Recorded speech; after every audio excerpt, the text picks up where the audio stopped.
একজন আল্লাহর ওলি রাস্তার পাশে গাছতলায় বসে থাকতো। তো পাগল মানুষ দেখলে তো অনেকে অনেক কথা বলে, টিটকারি মারে, অপমান করে, আছে না? দেখেন আল্লাহর বান্দা, ওই আল্লাহর বান্দা রাস্তা দিয়ে যত মানুষ হেঁটে যেত সবার জন্য দোয়া করত। সুবহানাল্লাহ। তো কিছু কিছু মানুষ হয় না যে ওই পাগল দেখলে লাড়তে চেষ্টা করে, কষ্ট দেওয়ার চেষ্টা করে, আজাইরা কোনো কাম নাই। তো ওনাকে যদি কেউ কষ্ট দিত, সাথে সাথে উনি সিজদায় পড়ে যে কষ্ট দিয়েছে তার পক্ষ হয়ে রবের কাছে ক্ষমা চাইতো, কান্না করে বলেছিল। একটু ভাবেন শান্তিটা আসলে কোথায়, কি কেমন হলে শান্তিটা পাওয়া যায়? যে কষ্ট দিয়েছে তার জন্য আল্লাহর কাছে ক্ষমা চাইতো কান্না করে করে, আল্লাহ মাফ করে দাও না, মাফ করে। কারণ সবাই জানে আল্লাহ নিজের হক মাফ করলেও বান্দার হক মাফ করে না।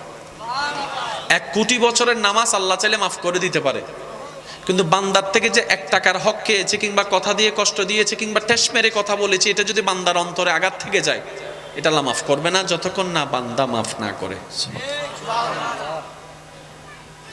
এবার একজন ওনাকে জিজ্ঞেস করছেন, হুজুর কেউ আমাদেরকে আঘাত দিলে আমরা 10টা দিই, সুবহানাল্লাহ, আপনি সহ্য করে আছেন কিভাবে? কেউ আমাদেরকে একটা কথা শোনালে আমরা 10টা শোনাই, কেউ আমাদেরকে একটা আঘাত দিলে 10টা আঘাত দিই। নাউজুবিল্লাহ। আপনি ওনার জন্য দোয়া করছেন কেন? উনি যে উত্তরটা দিয়েছেন একটু মনের কান দিয়ে শুনলে আমি খুশি হব। উনি বলছেন, আমি তার ক্ষতি কেমনে চাই যে আমার নবীর উম্মত। আমি তার দুশমন হতে পারি, সে আমার ক্ষতি চাইতে পারে, কিন্তু আমি তো চাইতে পারি না।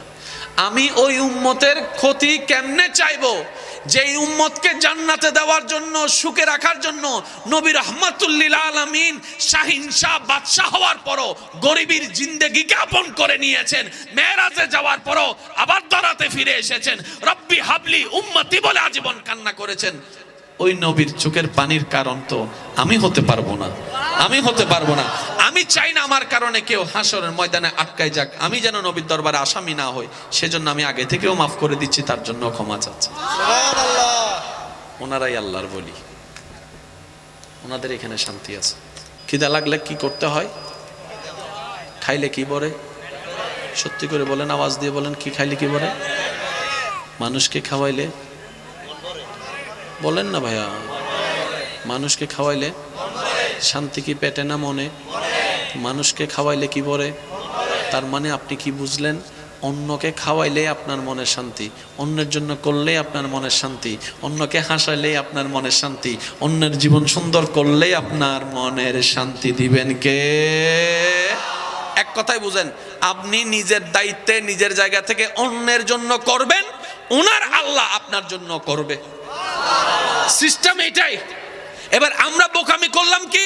সিস্টেম কি? অন্যের জন্য করব, ওনার আল্লাহ আমার জন্য করবে। আমরা সেই জায়গায় না গিয়ে অন্যেরটা নিতে গিয়ে সুখে থাকার জন্য। এবার বুঝতে পারছেন যে অন্যের জায়গায় খাইয়াও কেন সুখে থাকা যায় না? আপনি ওনার বান্দাকে কষ্ট দিয়েছেন, ওনার আল্লাহ আপনাকে দিবেই। যেটাকে আমরা বলি অন্যের জন্য গর্ত করলে, একটু জোরে বলা যাবে?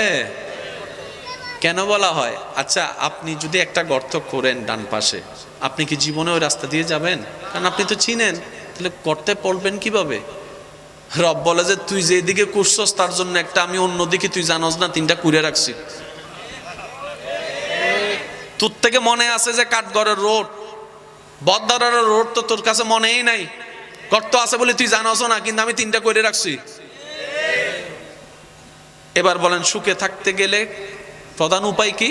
অন্যকে সুখে রাখতে হবে। তো যারা ব্যবসায়ী ভাইয়েরা আছেন, 1 নাম্বার বলে 2 নাম্বার কাজ বেশি করবেন, শান্তিতে থাকতে পারবেন। 1 কেজি বলে আধা কেজি দিয়ে দিবেন, বেশি ভালো থাকতে পারবেন। অনেকে আছে খুব দ্রুত লাভ করে ফেলেন।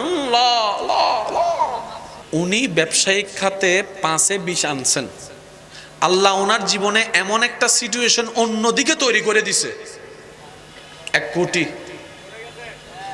এবার 1 কোটি থেকে যদি 20 যায়, 80 লাখ টাকা লসে আছে। লাভ হতে হবে চতুর্দিকে, কথা বলতে হবে রে ভাইয়া, লাভ শব্দটা হতে হবে চতুর্দিকে। আমরা বোকামি করে একদিকে লাভ করতে গিয়ে 3 দিকে লস করে বসে থাকি, এবার টোটাল অঙ্ক টান দিলে লস। আমরা পাবো না কেন? যেখানে আমাদের রব হচ্ছে রহমান। আমাদের কমতি কিসের? যেখানে আমাদের রব হচ্ছে গনি।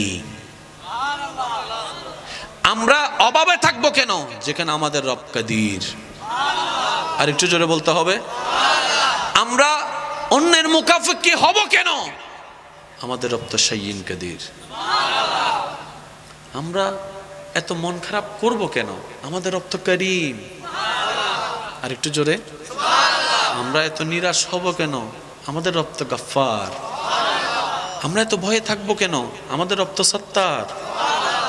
আর সব কিছু মিলে আমরা তো নবী রাহমাতুল্লিল আলামিনের, আল্লাহর হাবিবের উম্মত। তো পাওয়ার পার্সেন্টেজ তো আমাদের বেশি হওয়ার কথা। আমি আমার দোষে, আপনি আপনার দোষে সব হারিয়ে ফেলতেছি। আল্লাহ আমাদের সবাইকে নবীর আদর্শে জীবন গড়ার তৌফিক দান করুন। মনে রাখবেন, প্রত্যেকটি ক্রিয়ার একটি বিপরীত প্রতিক্রিয়া থাকে। ইন্ডিয়াতে যে গাছটা কাটা হবে সেটার এফেক্টের শিকার আমি হব, আপনি হবেন, আমরা হব। আমরা যে নদীটা নষ্ট করতেছি এটার এফেক্টের শিকার অন্য দেশ হবে। অর্থাৎ আপনার কারণে আমি আসামি, আমার কারণে আপনি আসামি। এক কথায় আল্লাহ তাআলা কারো উপর জুলুম করে না, বরং মানুষই নিজের উপর নিজে জুলুম করে। আল্লাহ আমাদের সবাইকে একটু বুঝদান করুক। এবার বলেন, আমরা কি লাভে আছি না লসে আছি? একটু জোরে বলেন না, লাভে আছি না লসে আছি? এখন আমাদের দরকার কি? তো লস থেকে লাভে যাইতে গেলে একটু ওভার পরিশ্রম তো লাগবেই। সেজন্য 5 ওয়াক্ত নামাজ কম্পালসারি করতেই হবে, তাহাজ্জুদ মাঝে মধ্যে পড়তেই হবে, সোম বৃহস্পতিবারে মাঝে মধ্যে রোজা একটু কষ্ট হলেও রাখতে হবে, মাঝে মধ্যে একটু দান সদকা একটু বাড়াই দিতে, মানুষের সাথে মুস্কি হেসে কথা বলার অভ্যাস করে নিতে, সহ্য করার ক্ষমতা অর্জন করে নিতে, ক্ষমা করা দেওয়ার মতো সুন্দর মন অর্জন করে নিতে। এক কথায় মানুষকে সুন্দর জীবন দেওয়ার মতো সর্বোচ্চ চেষ্টা করতে, যদি ভালো থাকতে চান। এছাড়া দ্বিতীয় কোনো উপায়? আর এগুলা সবগুলা করতে বান্দা চেষ্টা করলে বাধা দিবে কে? শয়তান। বলেন না, বাধা দিবে কে? তো শয়তানের সাথে যুদ্ধ করার জন্য ইমানি শক্তি লাগবে না, সেই জায়গায় আপনাকে নবীর প্রেমের মহাব্বত দিয়ে অন্তরের ইমানটাকে শক্তি বানাইতে হবে, আল্লাহর উপর তাওয়াক্কুলটা বাড়াই দিতে হবে। বলেন সুবহান। মনে রাখবেন ভাইরা, একটার সাথে একটা কানেক্টেড, একটার সাথে একটা। আমি কি বুঝাতে পারছি কথা? কষ্ট নেন নাই তো আমার কথা? আপনি নবীর মহাব্বত দিয়ে আগে দিলটা সাজাই ফেলেন। বিশ্বাস করেন, আপনি এখানে এমন কিছু প্রশান্তি পাবেন যেটা আপনি আগে কখনো ছোঁয়া পান নাই। সুবহানাল্লাহ বলা যাবে? আমার ভাই বলছে, উম্মত দরুদ পড়লে নবী শুনে। কেমনে শুনে? আল্লাহ যেমনে শুনায় তেমনে শুনে। কিছু একটা সিচুয়েশন আপনার সামনে হচ্ছে শুনছেন, আপনার মনে হবে এই একই ঘটনা আগেও কখনো আপনার সাথে হয়েছে। না, ইনই ফানলার ইনি দিলে হবো ফানলা বরাবর ইল্লা হয়। আপনি এগুলো কি দেখতেছেন? মনে রাখবেন, জানার পরও কিছু জানা বাকি থাকে, বুঝার পরও কিছু বোঝা বাকি থাকে। একটা ছোট্ট বাচ্চা সদ্য 3 দিন যার বয়স, কত বছর? 3 দিন। সে প্রস্রাব পায়খানা কিচ্ছু চিনে? আগুন বরফ কিচ্ছু চিনে? জোরে বলেন না, চিনে? ঠান্ডা গরম কিচ্ছু জানে? খাবার শক্ত নরম কিচ্ছু বুঝে? কিচ্ছু জানে না, কারণ জানার মতো বুঝ। চিৎকার করে যখন কান্না করে সবাই কোলে নেয়, কান্না থামে না।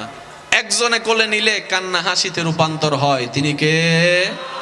এবার বাচ্চাকে কখনো প্রশ্ন করছেন, দাদির কোলও তো কোল, নানির কোলও তো কোল, শাশির কোলও তো কোল, সবাই তাদের করছে। কান্না থামে নাই, কিন্তু একজনে নিয়ে বলে নাই।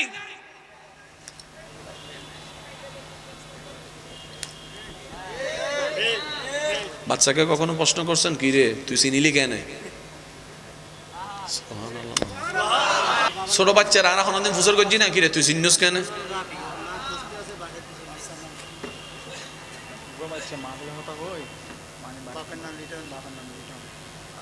বাপের নাম লিটন, হ্যাঁ। বাচ্চার নাম রাব্বি, রাফি, বাচ্চার নাম রাফি, বাবার নাম লিটন। কি হারাই গেছে? কোন জায়গায় হারাইছে? এখানে? আচ্ছা, ওই লিটন সাহেবের ছেলে রাফি। যদি মাইকের আওয়াজ শুনে থাকেন আপনি দয়া করে মেহেরবানি করে আপনি স্টেজের মধ্যে চলে আসেন, আপনার বাবা মা আপনাকে খুঁজতেছে। একবার হন মারহাবা। মানুষের ভিতরে জান্নাতের জয়বেল্লে মানুষের অনর হার আছে না ভাই? সাহাবামান কি হতেন নি? আর 1 কোটি মানুষ মিলিয়ে যে হামগরিন নবারি শাহজালাল হেলাই সুবহানাল্লাহ না হর হালাল না হারাম জোর হন না। ইয়ান দিয়ে যদি কিছু জিনিস কিনি আনি ইয়ান হালাল হবো না হারাম হবো? ইয়ান যদি গোশ হিসেব পেলই, সুদ হিসেব পেলই, 2 নম্বর হিসেব পেলই, হারামত জিনিস দিয়ে কিনিলে ইনো কি? এবার ইন যে তাই গরল যে ইনফোয়ার মাঝে তো হবো বাজারা করি তো এত সৈলানম ফরিব না, তো সৈলানিরে বাত হবো না, বাতিন ফোয়া মাইয়া হেবো না, খাওয়ানোর পরে ফেরত যাবো না, ফেরত জানার পরে কিছু বাথরুম হবো না, কিছু পানি হবো না, কিছু বেসরাব হবো না, কিছু রক্ত হবো না, ওই হারামর টিয়া রক্ত কলবত যাবো না, এন্ডে ফ্যাঁস লাগিব না, মায়া উডি যাবো না। অনা মনে করতে লাগবে না এটি ইন্ডিয়া না, আল্লাহ হতে তুই ইন্দি করতে যাই এটা ফুর হবে একদিন। সেজন্য প্রথমে বলেছিলাম একটা হচ্ছে জানা, একটা হচ্ছে বোঝা। আমরা জানাতে বেশি পণ্ডিত, বুঝার ক্ষেত্রে খুব মার খেয়ে যাচ্ছি। আমি একটা কথা মনে প্রাণে বিশ্বাস করি, পাবো না কেন? যেখানে আমার রব রহমান। দিল দিয়ে শুনলে হয়তো বুঝতে পারবেন, শেষ ভালো যার সব ভালো তার আওয়াজ দিয়ে একটু বলতে হবে সুবহানাল্লাহ,